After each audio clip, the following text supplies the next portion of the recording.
The human brain is a network of approximately 100 billion neurons. Different experiences create different neural connections which bring about different emotions. And depending on which neurons get stimulated, certain connections become stronger and more efficient, while others may become weaker. This is what's called neuroplasticity. Someone who trains to be a musician will create stronger neural connections that link the two hemispheres of the brain in order to be musically creative. Virtually any sort of talent or skill can be created through training. Rudiger Gamm, who was a self-admitted hopeless student, used to fail at basic math, and went on to train his abilities and became a famous human calculator, capable of performing extremely complex mathematics. Rationality and emotional resilience work the same way. These are neural connections that can be strengthened. Whatever you are doing at any time, you are physically modifying your brain to become better at it. Since this is such a foundational mechanism of the brain, being self-aware can greatly enrich our life experience.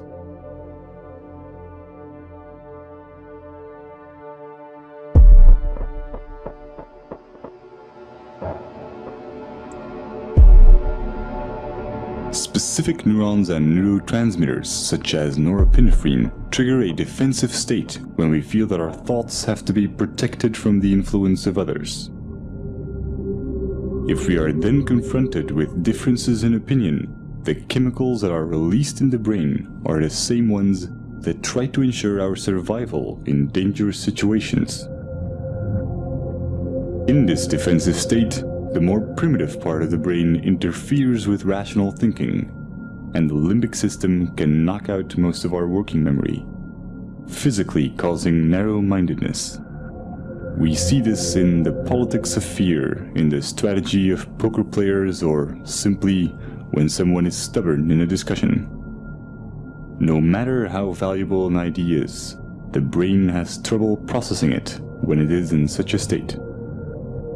On a neural level, it reacts as if we're being threatened, even if this threat comes from harmless opinions or facts that we may otherwise find helpful and could rationally agree with.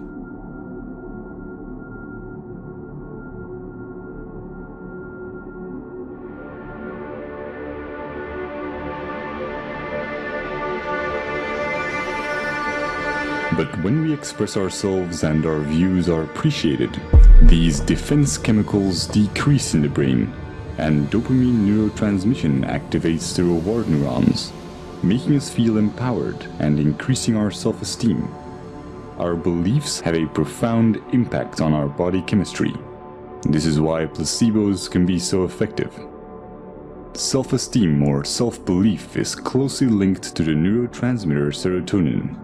When the lack of it takes on severe proportions, it often leads to depression, self-destructive behavior, or even suicide. Social validation increases the levels of dopamine and serotonin in the brain and allows us to let go of emotional fixations and become self-aware more easily.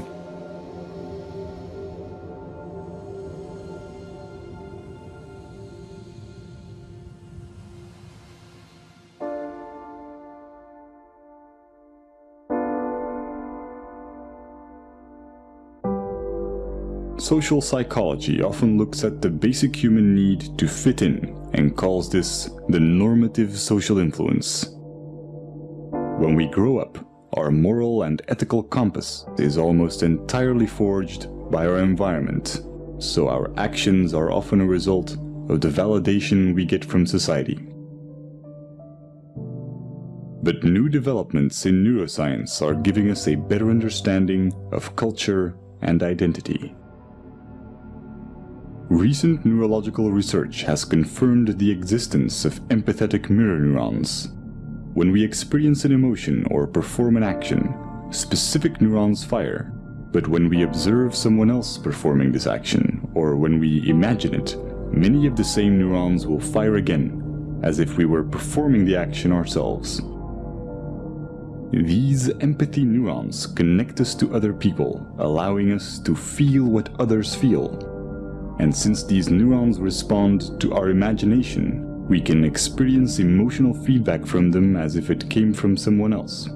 This system is what allows us to self-reflect. The mirror neuron does not know the difference between it and others, and is the reason why we are so dependent of social validation and why we want to fit in. We are in a constant duality between how we see ourselves and how others see us. This can result in confusion in terms of identity and self-esteem, and brain scans show that we experience these negative emotions even before we are aware of them. But when we are self-aware, we can alter misplaced emotions because we control the thoughts that cause them. This is a neurochemical consequence of how memories become labeled when retrieved and how they are restored through protein synthesis. Self-observing profoundly changes the way our brain works. It activates the self-regulating neocortical regions, which give us an incredible amount of control over our feelings. Every time we do this, our rationality and emotional resilience are strengthened. When we are not being self-aware, most of our thoughts and actions are impulsive. And the idea that we are randomly reacting and not making conscious choices is instinctively frustrating. The brain resolves this by creating explanations for our behavior and physically rewriting it into our memories through memory reconsolidation, making us believe that we were in control of our actions. This is also called backward rationalization, and it can leave most of our negative emotions unresolved and ready to be triggered at any time. They become a constant fuel to our confusion, as our brain will keep trying to justify why we behaved irrationally.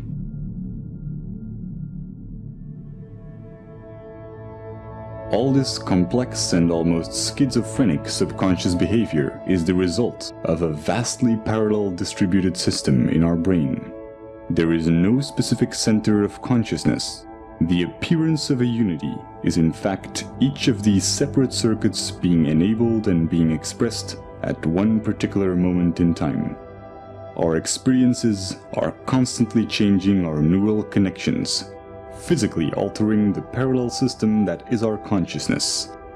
Direct modifications to this can have surreal consequences that bring into question what and where consciousness really is.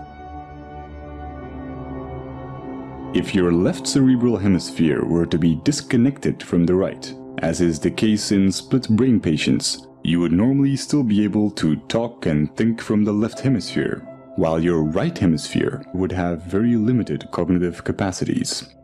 Your left brain will not miss the right part, even though this profoundly changes your perception. One consequence of this is that you can no longer describe the right half of someone's face, but you will never mention it.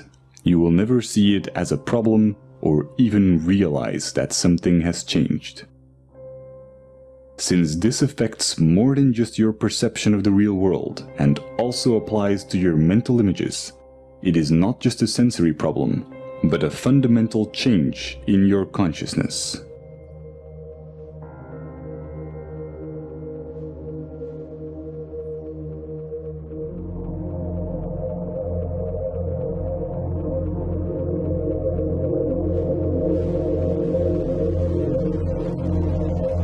Each neuron has a voltage, which can change when ions flow in or out of the cell.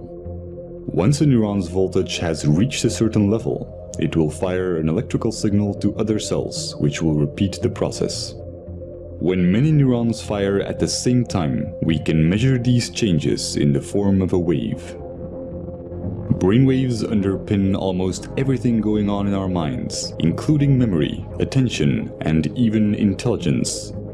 As they oscillate at different frequencies, they get classified in bands such as alpha, theta, and gamma. Each are associated with different tasks. Brainwaves allow brain cells to tune into the frequency corresponding to their particular task while ignoring irrelevant signals, similar to how a radio homes in on different waves to pick up radio stations. The transfer of information between neurons becomes optimal when their activity is synchronized. This is the same reason why we experience cognitive dissonance, the frustration caused by simultaneously holding two contradictory ideas. Will is merely the drive to reduce dissonance between each of our active neural circuits. Evolution can be seen as the same process where nature tries to adapt or resonate with its environment. By doing so, it evolved to a point where it became self-aware and began to ponder its own existence. When a person faces the paradox of wanting purpose while thinking that human existence is meaningless, cognitive dissonance occurs. Throughout history, this has led many to reach for spiritual and religious guidance, challenging science as it failed to give answers to existential questions, such as why or what am I?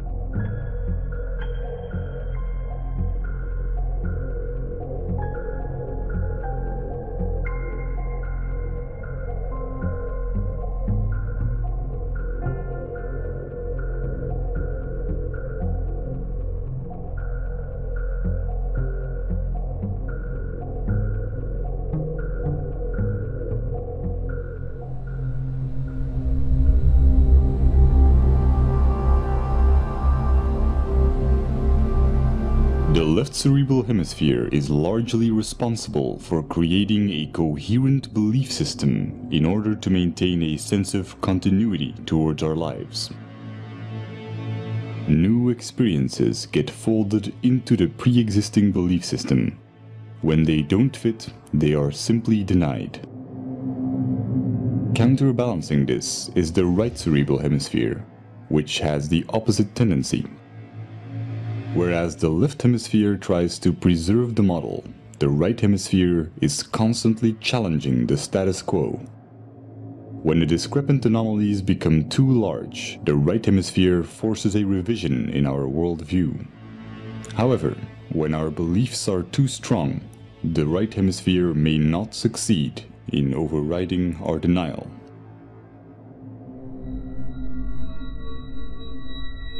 This can create a profound confusion when mirroring others.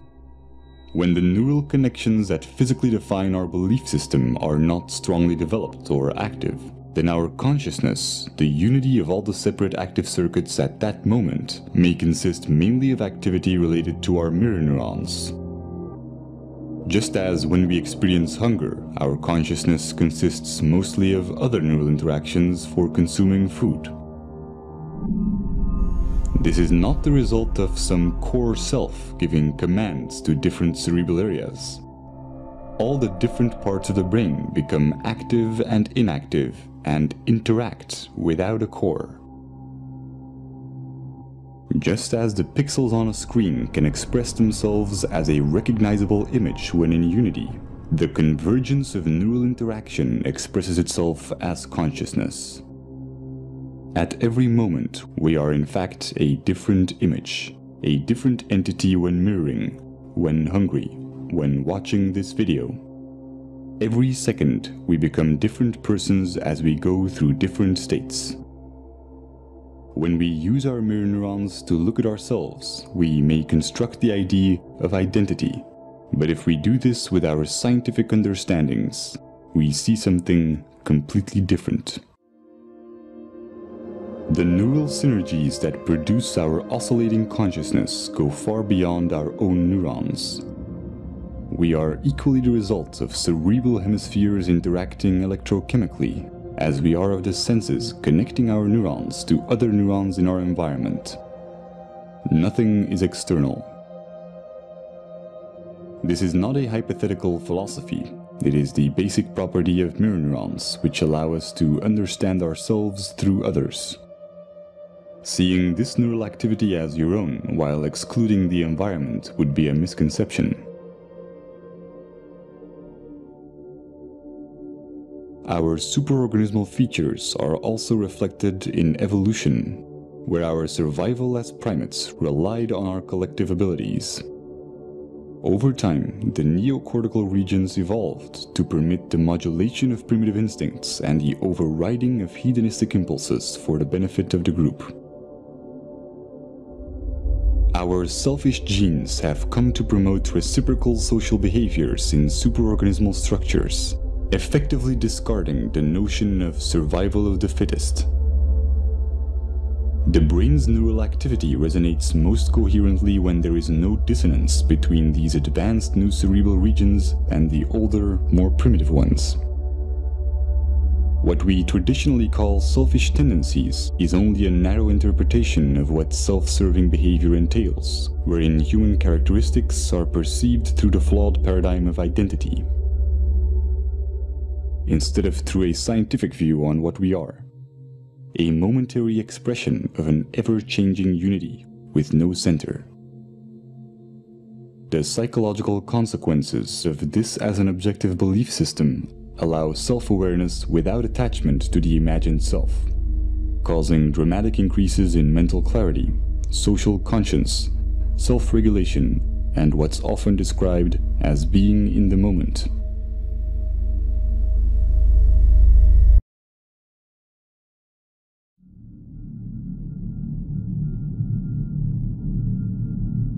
The common cultural belief has mostly been that we need a narrative, a diachronic view on our life to establish moral values.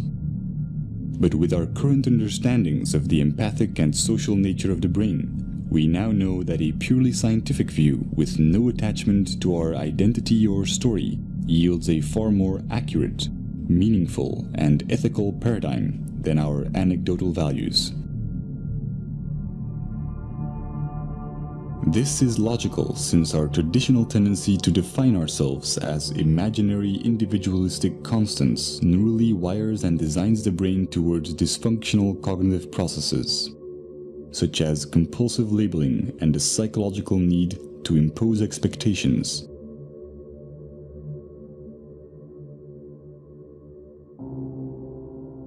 Practical labeling underpins all forms of interactions in our daily lives. But by psychologically labeling the self as internal and the environment as external, we constrain our own neurochemical processes and experience a diluted disconnection.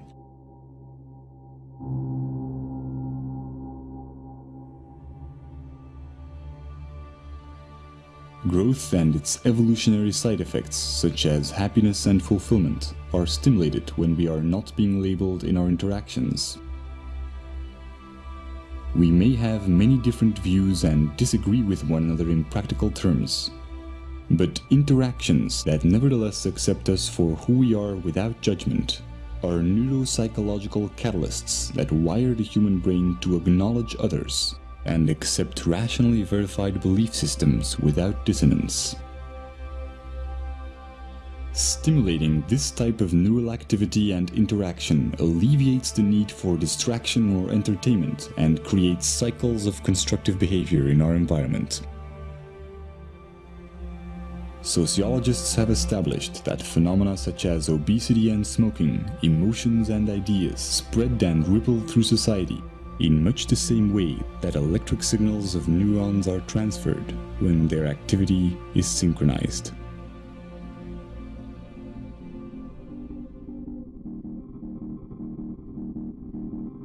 We are a global network of neurochemical reactions, and the self-amplifying cycle of acceptance and acknowledgement, sustained by the daily choices in our interactions, is the chain reaction that will ultimately define our collective ability to overcome imagined differences and look at life in the grand scheme of things.